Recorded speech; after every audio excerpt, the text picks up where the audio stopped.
Happy Tuesday. I hope you're having a great start to your week.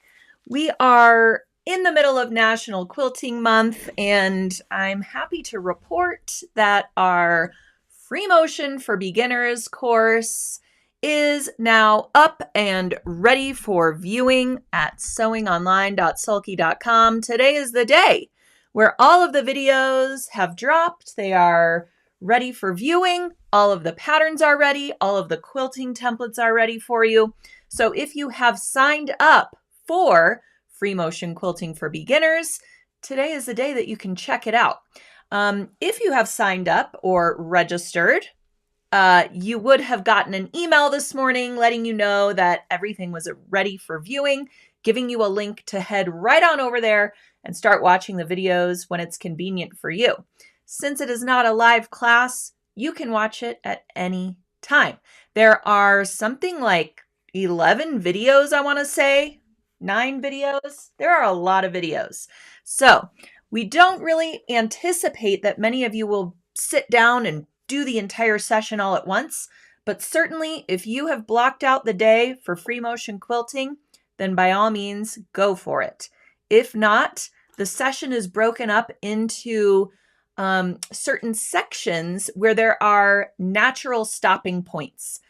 So you can get through lesson 1 and then schedule some sewing time for yourself later in the week or whenever your time allows, and come on back and start the session from where you left off.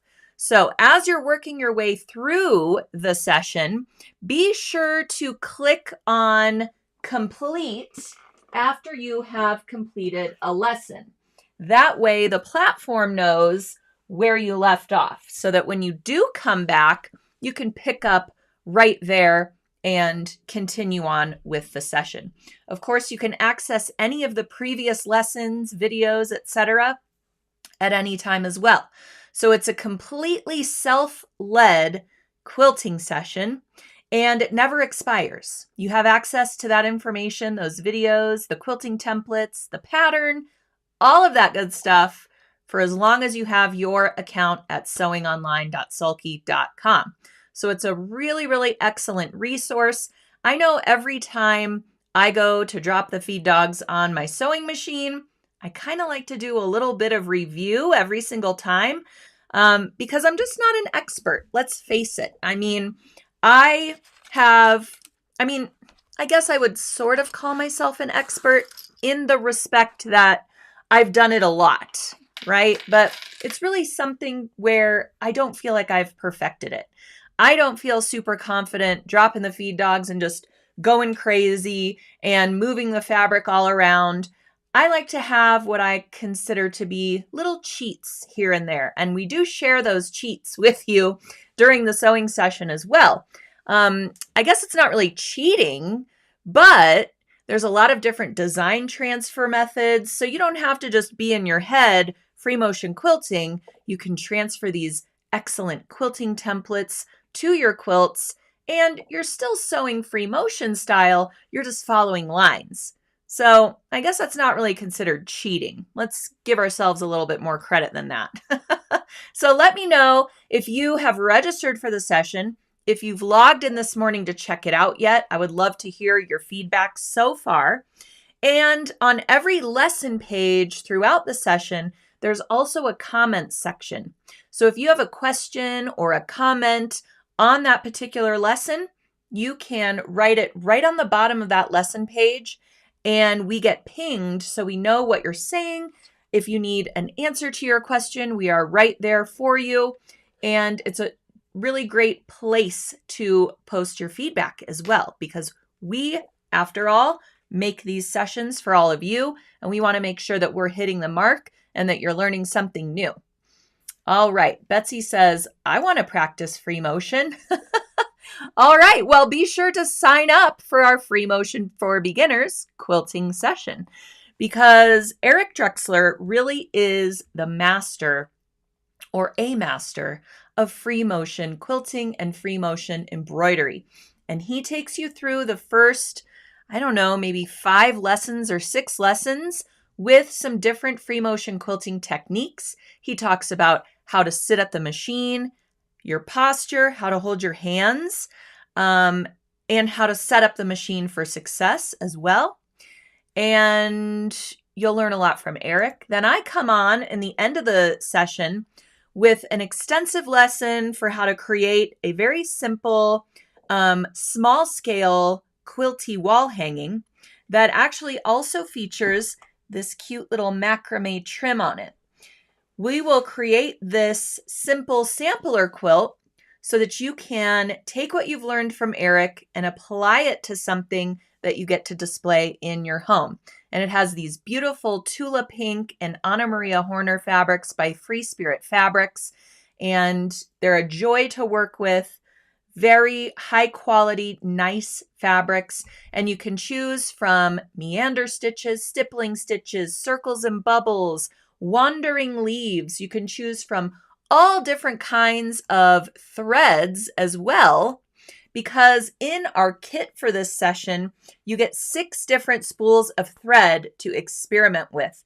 There are some blendables, there's heavyweight thread, there's lightweight thread, there's invisible thread. And you will learn about all of those and how to set your machine up for those so that you can do all kinds of different free motion quilting applications.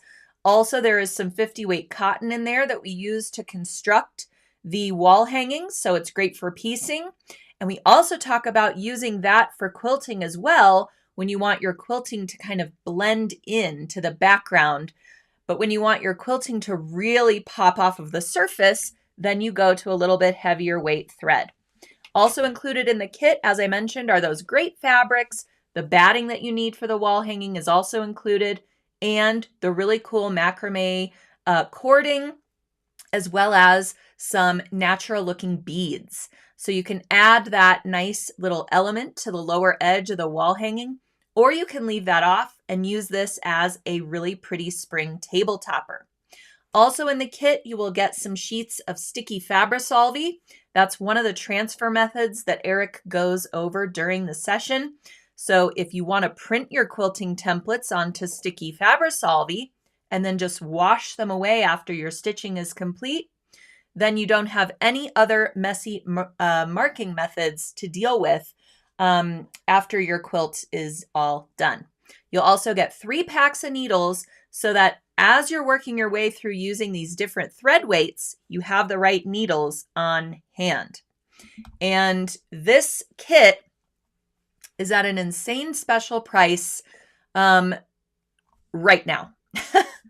It's been on sale for a couple weeks since we started talking about the quilting session, and it's still on sale for a little while longer before it goes up to retail price. So you can get all of these things to create the sampler quilt, turn what you've practiced into a project, and have something to show for all of your efforts. So check out the kit. Check out the free motion quilting session at sewingonline.sulky.com. It's $19.99 for the session, and with purchase of the session, you get this quilt pattern. The tutorial for the macrame edging is included in the pattern.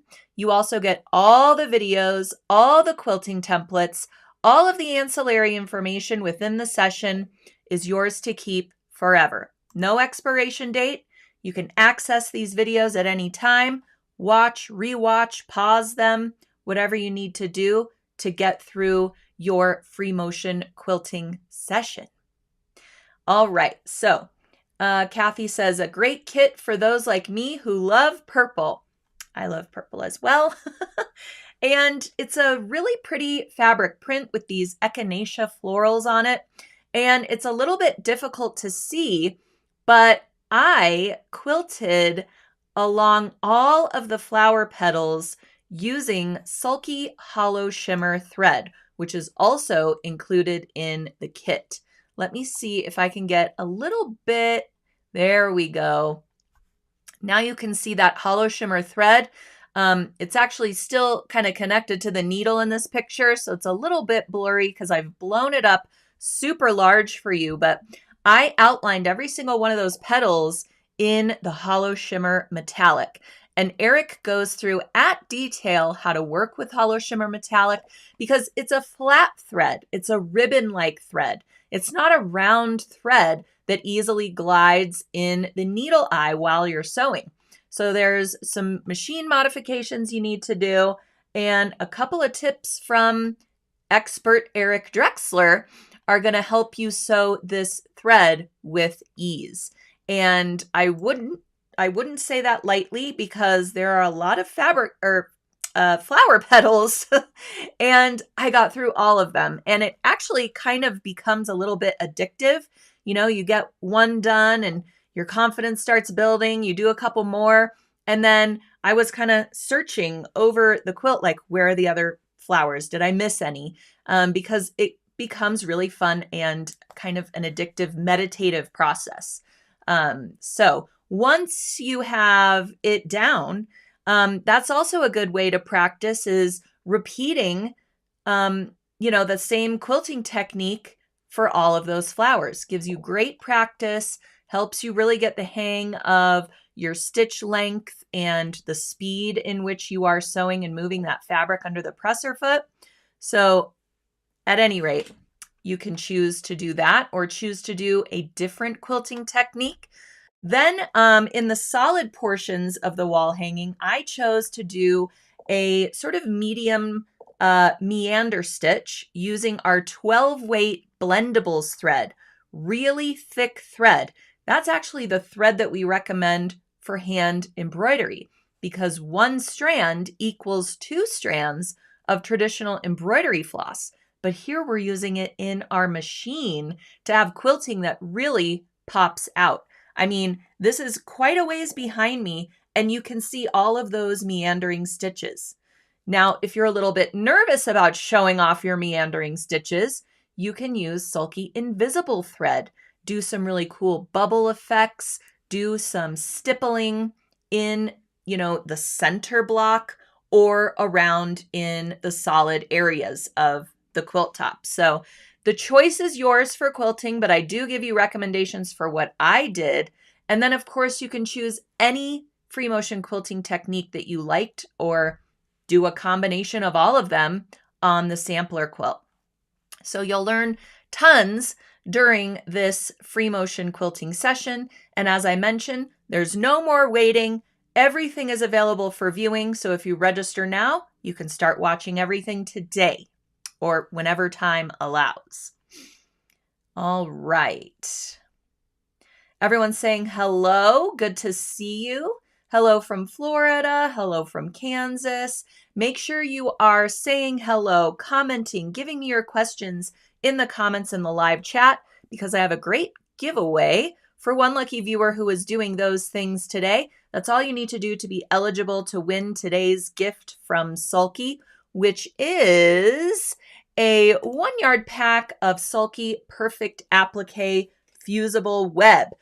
I'm going to be talking about this fusible web for today's project because, in the spirit of National Quilting Month, we are going to be working on a quilty sign or a quilty wall hanging. So kind of piggybacking off of our simple sampler quilt wall hanging, we're also going to be making this applique wall hanging, and it happens to be our free pattern at sulky.com right now. So you can go ahead and add this QUILT Applique Sign pattern to your cart.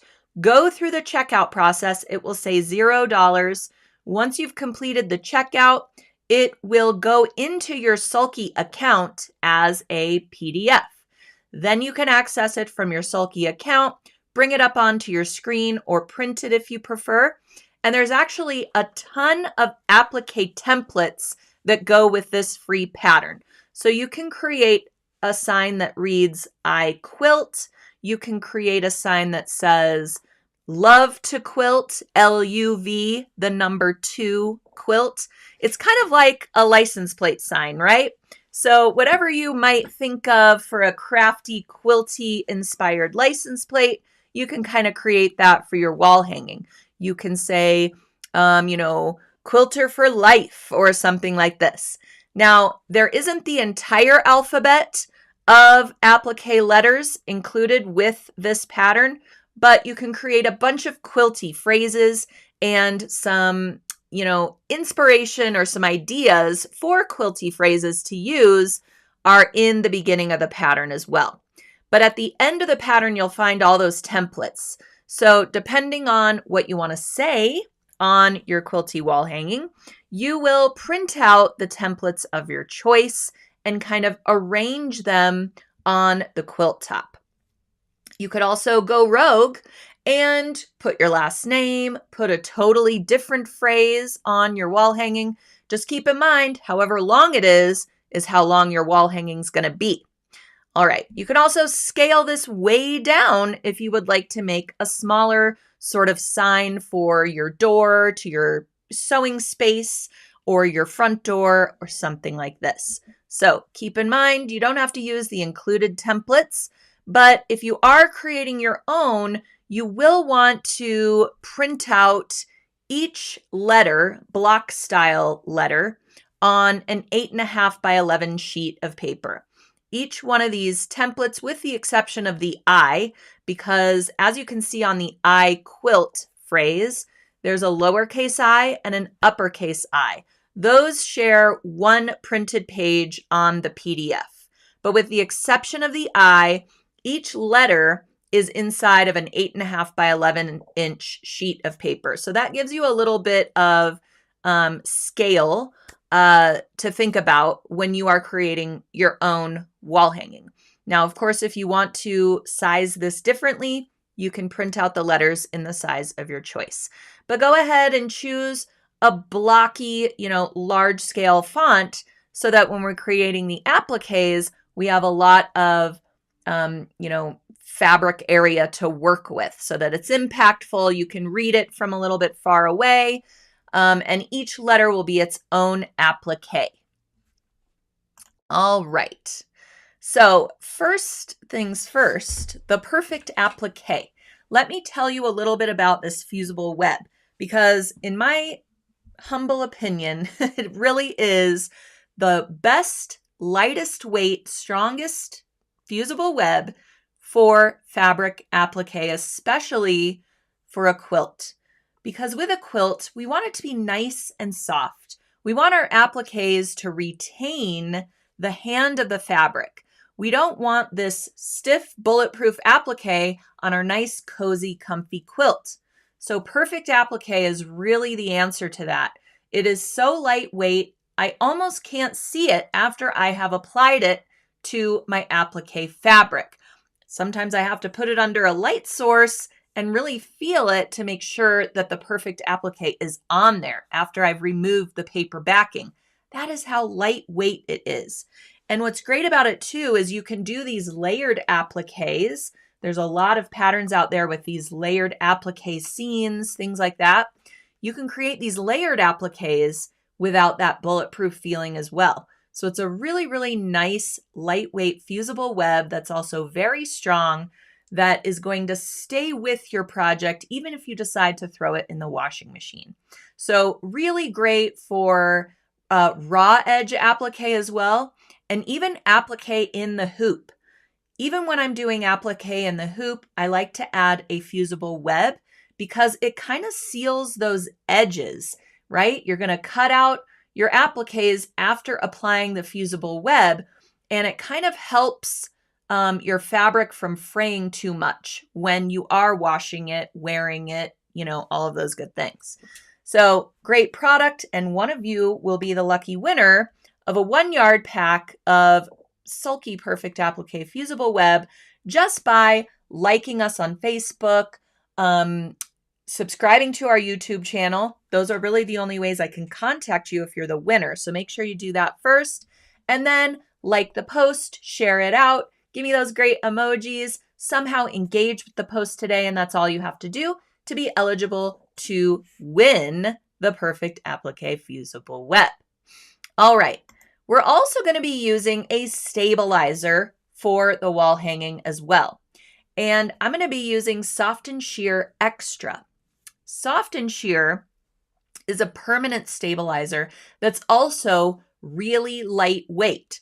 So when you apply it to your fabric, it doesn't add that crispy feeling that we were talking about with, some weights of fusible web. It is nice and lightweight, but soft and sheer extra. The extra means that it's fusible. So we're going to be using a fusible permanent stabilizer, nice and lightweight, behind our background fabric after we have applied those appliques. This is going to stabilize the fabric before we sew around our appliques with our decorative stitches or however we want to apply those to the background fabric. The soft and sheer extra just gives a little bit more body to that background fabric, and it also helps with wall hangings so that over time you don't get any sagging areas if you're hanging up your sign. So it's going to help with all kinds of things as we work our way through the construction and also when it's hanging up. All right. So first off, you're going to decide what phrase you want to put on your wall hanging. You can put I quilt just like I did. You can do any number of things. You will get a Q, U, lowercase and uppercase I, L, T, the number 2, a V, some random letters that form to create a number of different quilty inspired phrases. So I just went ahead and printed all the applique templates so that I could kind of mix and match and play around and see what I wanted to say on the wall hanging. Then we're going to transfer the letters to the paper side of our fusible web. Now, when you print out your templates, they are going to print out facing the correct orientation. You want to transfer the mirror image of your letters so that when you fuse your fusible web to the fabric and then turn your fabric right side up, it is oriented properly. Now the I looks the same regardless if you are showing the mirror image or not. But for example, the Q, the L, obviously we need to be transferring the mirror image onto the paper side of our fusible web. So keep that in mind.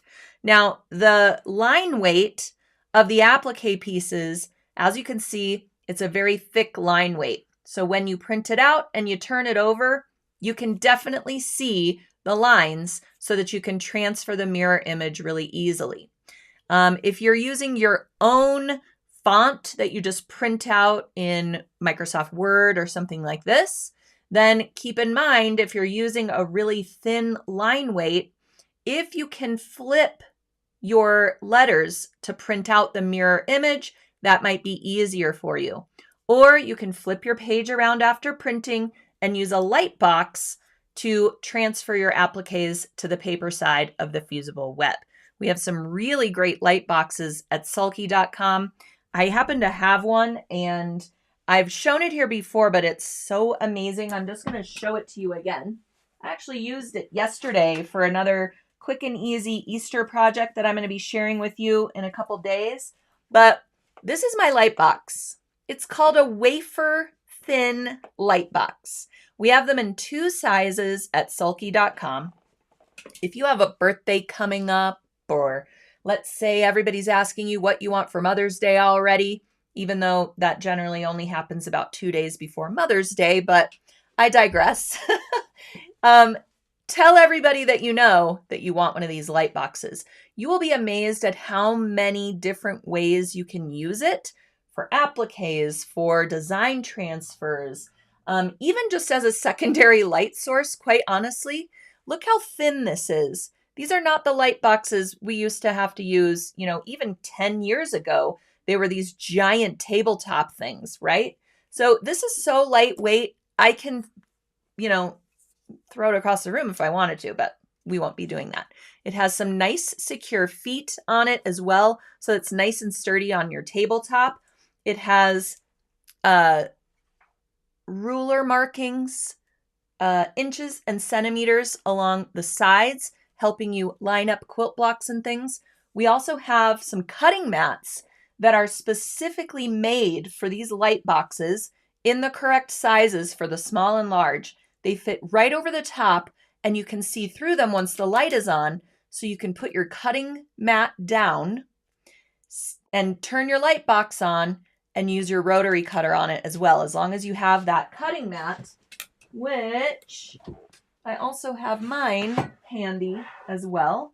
This is what it looks like. Fits right over the top so that you can use this on your light box. Now, the other cool thing about it is it has a setting. Well, you can set your brightness simply by, you just touch it on, touch it off, and you can set your brightness just by holding this down. You can dim the light, and then once you have it to your optimum light setting, mine's generally all the way up all the time, then it remembers your light setting every time you go to turn it back on. So it's really neat. And again, if you put your cutting mat over it, have your light on, it's just another light source that also helps you transfer quilting designs onto quilt blocks and all kinds of applique, hand embroidery, marking functions. It's really, really an excellent tool. So yes, that's actually amazing and very useful. Thank you so much. And yep, if you don't have a light box, you can put a lamp under a glass table. There's definitely, workarounds as well. But if you are able to grab one of these wafer thin light boxes, you won't regret it. I just have mine up on its side, slide it into underneath my work surface table, so I can just bring it out easily whenever I need it. It really has been a lifesaver for a lot of different projects. All right, so at any rate, we're going to transfer the mirror image of our letter templates onto the paper side of the Fusible web. And notice that I did it wrong. My Q and my L are not oriented properly. So what happened was I started positioning them on the wrong side of my fabric. I cut out every single letter that I transferred to the Fusible web on the paper side. And I got to this point and I said to myself, whoops, I need to reverse the Q and reverse the L. So let that be a lesson to you. Hopefully you will remember by my mistake, because here you could see my Q, I was able to just reverse because I used a pencil to transfer my appliques. So I was able to just reverse the Q so I could cut it out properly. Phew. The L I had to totally redo. But thankfully the other letters, as I mentioned, they are correct, whether, it's the mirror image or not, because it's a U, it's an I, it's a T. So I got lucky there. But with the Q and the L, I had to redraw those onto my Fusible web. So after you do that, you can go ahead and fuse your letters, your Fusible web letters, to the wrong side of your fabric. And you really don't need a very hot iron. You need a medium to low temp iron, because this is just our first fusing, right? We are then going to fuse the letters to our background fabric as well. So we don't want to activate too much of that Fusible web. We just want to fuse it so that it sticks to the back side of that fabric. Then we can remove the paper backing and position our letters on the background fabric. So keep in mind, if you're creating a longer phrase, you might want to adjust the dimensions of the rest of the quilt pattern, okay? So that it fits, right? So if you're doing, love to quilt with the letter or the number 2 in between there, then you might need to either trim down your applique letters a little bit so that they fit on the background fabric dimensions as written in the pattern, or you'll need a little bit bigger background fabric. All right, so position all of your letters, get them where you want them. what I did was I took my clear ruler and some removable fabric chalk, and I just kind of outlined the rectangle space that I had to fit those letters in, so that I had a nice border around that I could quilt, add my border fabrics and what have you. So once you have your letters in place without the paper backing on, then we're going to do our second fuse to fuse our appliques to the background fabric. I wanted to mention too that this is a sewing themed fabric collection by Art Gallery Fabrics, and I absolutely love it. I wish I could remember what it's called. How terrible of me. But I think it's called So Wonderful, maybe? Anyway, really cute stork scissors, little decorative stitching, and some ruler grids on the fabric prints. And I think that's just so cute. All right, so after we have fused our applique in place, now we're going to add that Soft and Sheer Extra stabilizer to the back of the whole background fabric piece. So you might want to grab up a roll of the stabilizer rather than a 1 yard piece.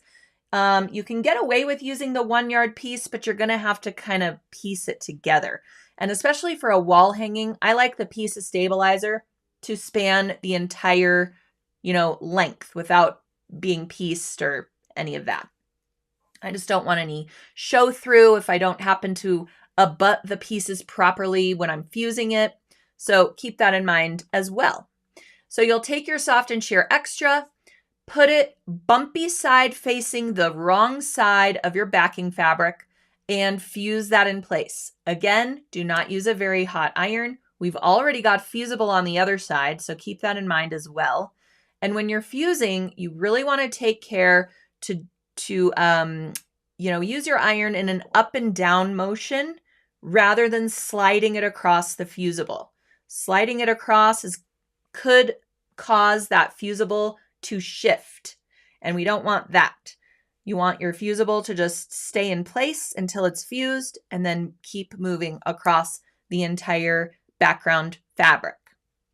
All right, so once we have our Soft and Sheer Extra fused, we're going to pick some pretty thread to attach our appliques with stitches. Yes, they are fused down, but we need to add our decorative stitching. So I went with this really pretty peach color. You can use a 50 weight cotton thread if you want it to kind of blend in perfectly with your background fabric, or you could go up to a 40 weight poly deco and have a little bit of sheen, a little bit thicker thread to attach your appliques. So the choice there is yours. You can set your machine for whatever decorative stitch you like.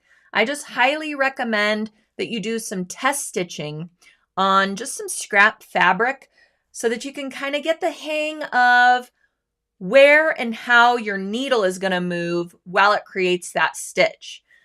Sometimes your fabric with the feed dogs underneath is going to move in certain directions, and you want to be prepared for that. So as you're watching the stitches being formed, you can help guide your fabric without pushing or pulling or really touching it at all, just guiding it so that the stitch is straight and along the edges of your applique. So I went with a blanket stitch, good old blanket stitch for applique. It's kind of my go-to, but how many decorative stitches do we have on our sewing machine that we never ever explore or use? So take advantage of that. Find a fun stitch. You might even have a sewing themed stitch on your sewing machine. I know I have something like 300 decorative stitches to choose from, and I went with a blanket stitch. Come on, lady. I could have done something a lot more fun, especially for a wall hanging like this. So really have fun with it. Choose a decorative stitch that you've never used before and give yourself a little test stitch. You can experiment with stitch length and width to create different looks even on that decorative stitch that you've chosen. A little star stitch or even a wave stitch would be cute on this too. So go ahead, pick your decorative stitch, and then you're simply going to stitch along every single one of the applique edges. And yes, this is a raw edge applique, so you are going to see tiny, there's maybe a couple of little frayed edges along the corner of my T there, but again, that Fusible web is going to help with that as well. So even if I were to throw this in the washing machine, I wouldn't get a whole heck of a lot of fraying edges. But that also adds to the charm, and that's one of the reasons why we do raw edge applique, is to get a little bit of that texture and a little bit of that look. Kathy says, I have a scissor stitch that would look great with your fabric. That is the perfect decorative stitch for this project for sure. And depending on how big you can create, or how large you can take that scissor stitch, you might even be able to use it for some decorative quilting when we get to that point. You know, you could quilt in some diagonal equidistant lines across your quilt top, leaving your appliques free of quilting, and you could have that scissor stitch running across the whole wall hanging top. So that's another great use of decorative stitches as well. All right, so after the quilting is complete, we're going to kind of put that part aside, you know, our big background rectangle or focal point rectangle really at this point, and we're going to start working on the borders. So one of the fabric prints in this collection had a bunch of sewing machines on it. So I decided to fussy cut the sewing machines, giving them a nice border. I stuck with the dimensions in the pattern, and it worked out that these sewing machines could fit nicely inside of the needed rectangles that I needed for the cornerstones on the wall hanging. So I cut out 4 sewing machines, and this was a really lightweight fabric that you could almost see through. So you could do 2 things or both of these things. You could add your Soft and Sheer Extra stabilizer to the back of these fabric pieces to act as a stable sort of interlining or interfacing for these 4 cornerstones. You could also add a layer of batting to them. It's going to add additional loft to the corners because, of course, we're going to add batting behind the entire finished pieced quilt top as well. But if you're using a relatively low loft batting, that's just going to, I think, give it a little bit more character. So I went the batting route, and I used a little bit of Sulky KK2000 temporary spray adhesive, and I added batting rectangles to each one of my cornerstone rectangles.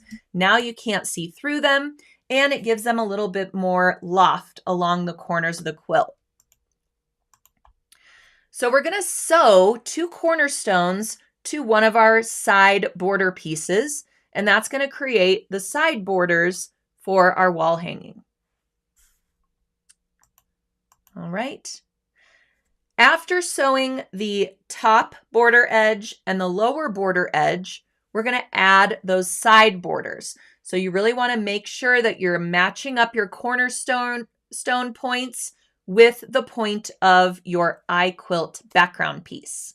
So you'll simply sew those down. You can see I've got that batting attached to those cornerstone pieces. And I also left those pieces free from quilting, but you could quilt those to the 9s as well. And if you don't have a really cute sewing machine themed fabric like I found, you can fussy cut a different motif, or you can use a solid fabric there and plan to add a quilting motif, either free motion quilting style, because of course you have all, been watching our free motion quilting session. So no time like the present to try it out here on your cornerstones, or you can transfer a design and do it that way as well. Just something a little decorative on the corners makes it a little bit special. So now we've got our quilt top is all complete and pieced, and we're going to create our quilt sandwich. So I have to take this to the floor. It's a little bit too big to even get on my cutting table, mostly because I have so many things stored on my cutting table, but that's a story for another time. And we're going to put our backing fabric wrong side up, spray it with some KK2000, put our batting down, make sure it's nice and wrinkle-free. Then we're going to spray the back of our quilt top and put that over the top. Now, I worked with a much larger backing and batting piece, so after I had my quilt top all secured, I trimmed it up a little bit, making sure that my batting and backing were a little bit larger than the quilt top, just in case I had any movement. I definitely want to make sure the backing and batting is larger and I can trim it off later. All right, so yes, here I am using the KK2000. Really, it's an amazing temporary spray adhesive. You get much more product in this can than you do in a larger can counterpart or, competitor's product, to be quite honest.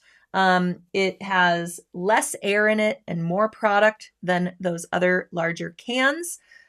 Really easy to use, especially for a smaller quilty project like this, or like the sampler quilt behind me.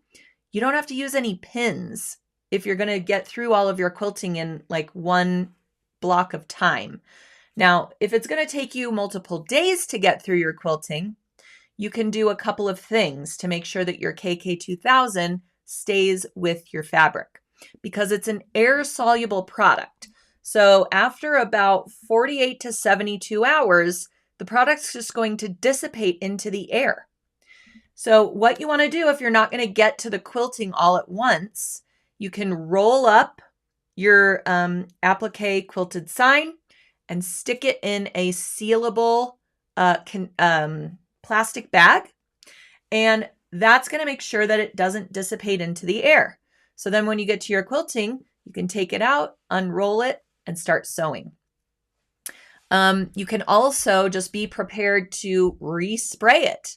So if you've done half of your quilting or you've done the middle portion of your quilt free motion, maybe you want to add some straight line quilting to the borders, but you're not quite ready for it yet. If the center is nice and quilted, you can just be prepared to go in before your next quilting session and fold those areas of fabric back, give it another shot of the KK2000, and you're good to go. You could certainly add some more pins as well, or some pins if you're going to do certain sections and then come back later as well. So just keep that in mind as well. All right, so after we have it all secured, we're going to take it to our sewing machine. So yes, I did mine free motion quilting style. I'm just really trying to do more and more free motion quilting, and I'm really loving it. Honestly, I really, as I mentioned, it is kind of a meditative, almost addictive process where you just get in the zone and you keep going. And I didn't even use a template for this. I was so proud of myself. I just kind of meandered around the quilt top. And again, it's a smaller scale project. It's not a whole king size quilt. So if you're new to free motion, or if you've done your simple sampler quilt and you want something else to try, this is a great second step. So for this quilting, I used Sulky 30 weight blendables thread. 30 weight is going to be a little bit heavier than your 40 weight thread, but it's going to be less heavy than the 12 weight thread that is on the solid fabrics behind me. It's also the blendables variety. So it's randomly dyed every 2.5 to 5 inches across the thread length. So you get these really pretty colors that don't have a distinct repeat. They kind of blend into each other. This is why it's called blendables and not variegated thread. Variegated thread is dyed very methodically and in these certain blocks of color and section. So if you are to do straight line quilting, you might get the exact repeating color across your quilt, which is not the look that most of us are going for. Now, sometimes that is the look you're going for, in which case, go for our rayon variegated thread. It'll have a nice sheen to it, and you can create some really cool special effects. But for quilting like this, straight line quilting, meandering, stippling, I like to use a blendable thread, and I like it to stand out so you can really see all of that quilting work. So I have set my machine for free motion. I have put on my free motion foot, which on my machine, it's the same foot that I use for machine embroidery. You want to make sure that your foot is either a spring action foot or it's some kind of free motion or embroidery foot so that it doesn't touch your fabric, it hovers over the top of it because you are in control when you're doing free motion. There are no feed dogs and there's no presser foot on top. It's just hovering over, keeping your needle in check, right? And giving you kind of a visual clue of where you're sewing and what you're doing. All right, so you don't have to do free motion quilting. You can do straight line quilting. You can use a decorative stitch and you can mark some diagonal lines, equidistant lines across your entire quilted sign length or width, what have you, and do some decorative stitching. I also used the same thread in the bobbin. Even though it's a heavier weight thread, I wanted that blendables look on the wrong side of the quilted sign as well.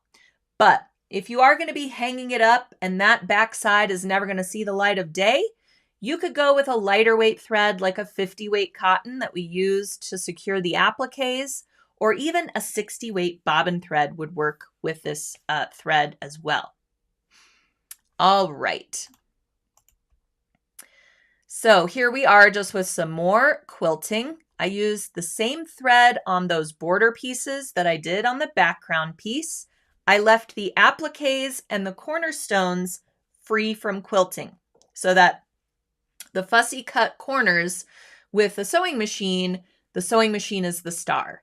But you could also free motion quilt around the sewing machine motifs and just outline the sewing machine with maybe a sparkly metallic thread, like a silver sliver metallic would look really cool.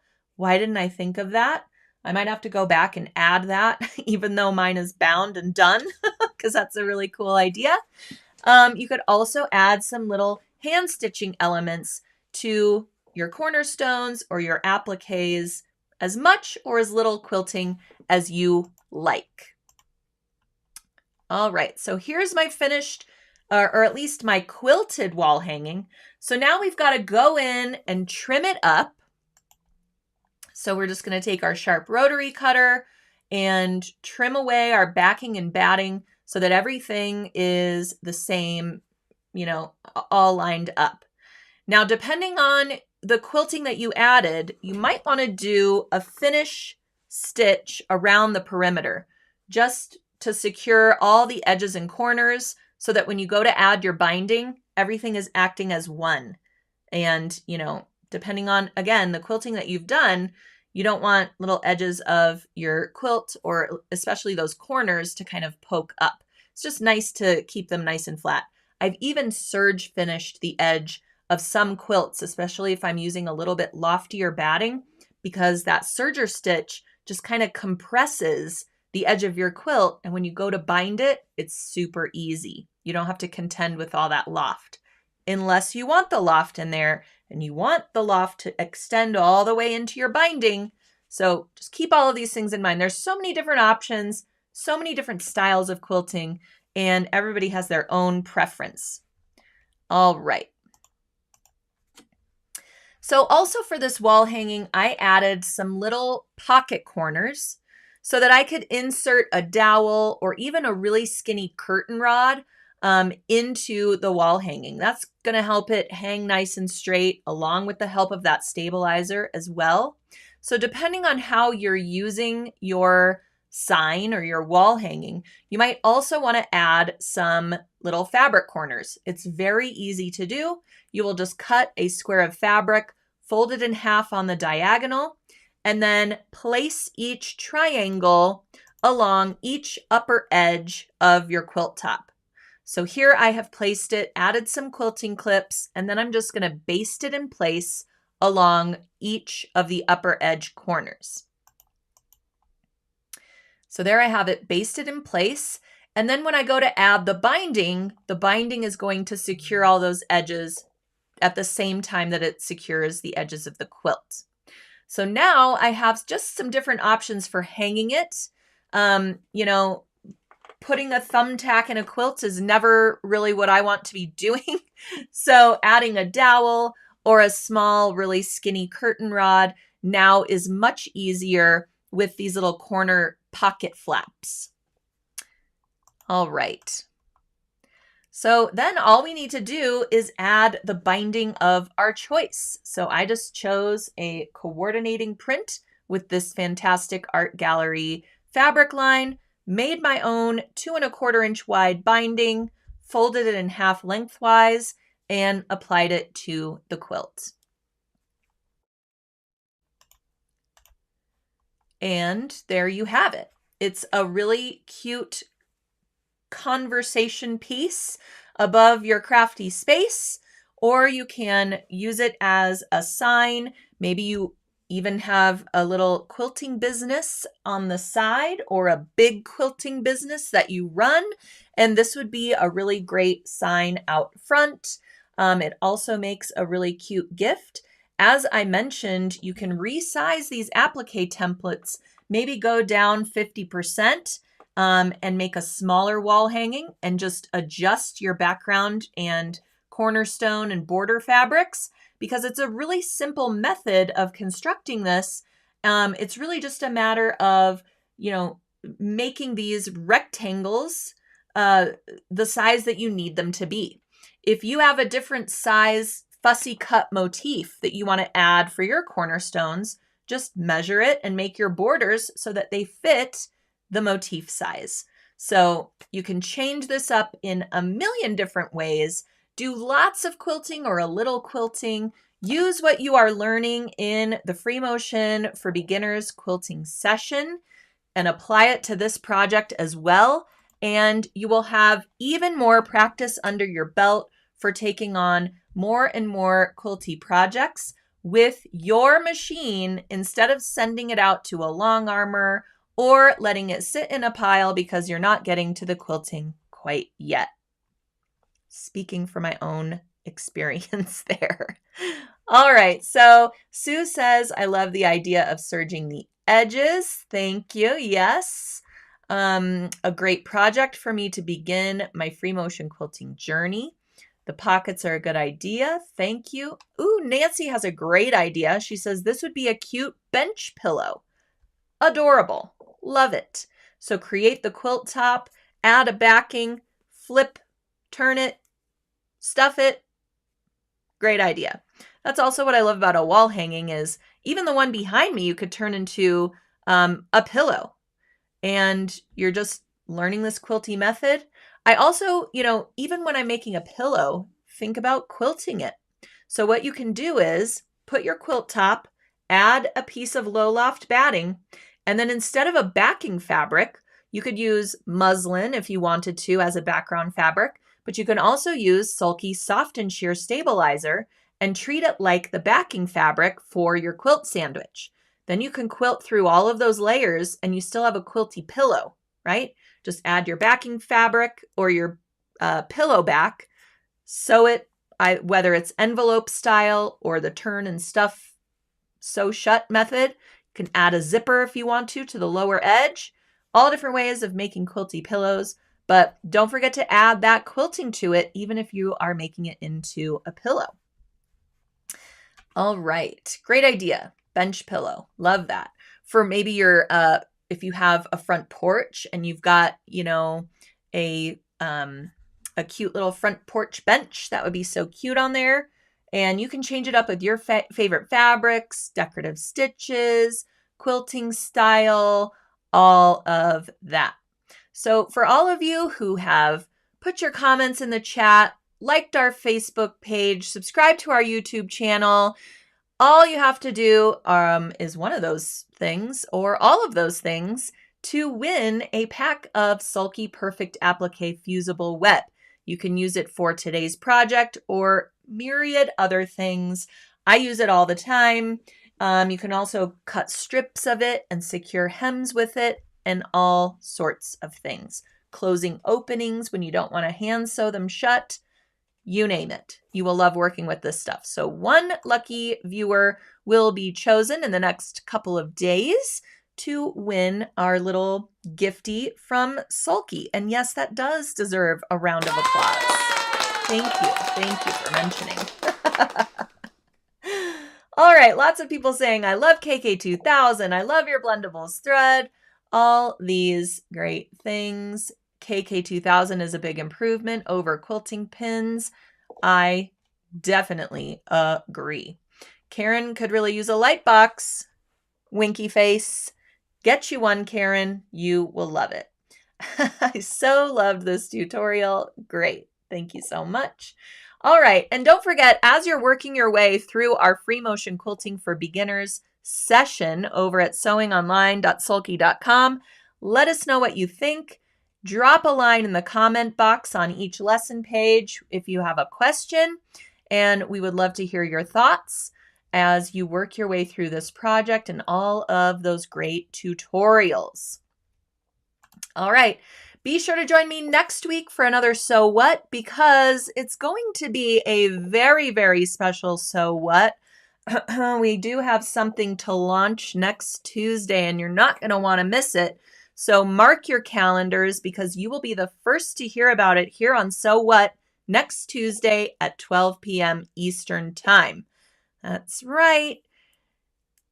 Get ready for it. All right. Thanks for joining me today. I hope you enjoyed today's project, and I'll see you next Tuesday.